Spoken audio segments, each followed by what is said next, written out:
Berlarut-larutnya status PPKM berada di level 4 hingga sampai 5 kali berturut-turut membuat wakil rakyat yang tergabung di Komisi 4 DPRD Banjarmasin mendatangi kantor Dinas Kesehatan Banjarmasin. Kedatangan Komisi 4 ke Dinas Kesehatan Banjarmasin untuk memperjelas masalah PPKM lantaran menurut data yang disampaikan Salawas bila pemberian vaksinasi sudah melebihi 50%.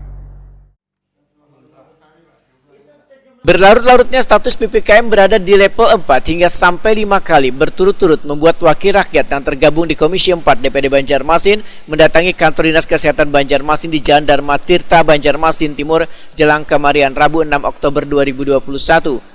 Ketua Komisi 4 DPRD Banjarmasin Nur Latifa SEMKOM Wahid Akuni Primativi usai pertemuan memedahkan kedatangan Komisi 4 ke Dinas Kesehatan Banjarmasin ini untuk memperjelas masalah kota Seribu Sungai masih berada di PPKM level 4 lantaran menurut data yang disampaikan Salawas ini bila pemberian vaksinasi sudah melebihi 50% sehingga harusnya sudah keluar dari zona PPKM level 4. Politisi Partai Golkar ini pun meminta Dinas Kesehatan Banjarmasin untuk mengambil langkah untuk mengatasi permasalahan ini karena data yang dimiliki Banjarmasin bisa dilihat secara online.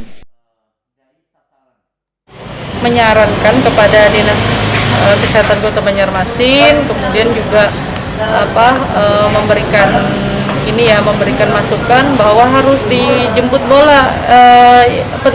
Yang paling penting adalah melakukan sinkronisasi data tadi, yaitu melakukan koordinasi dan komunikasi kepada pihak provinsi, kemudian ke tingkat pusat yang paling penting juga. Kemudian yang kedua adalah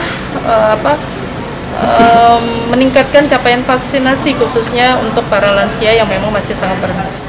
Kepala Dinas Kesehatan Banjarmasin Dr. Mahliria di SHMH menyatakan bila data yang dimiliki Dinas Kesehatan Banjarmasin baik terkait kasus COVID-19 hingga vaksinasi sudah melebihi indikator hingga bisa berada di zona PPKM level 2. Untuk mempertahankan data tersebut maka akan melayangkan surat protes ke pemerintah pusat.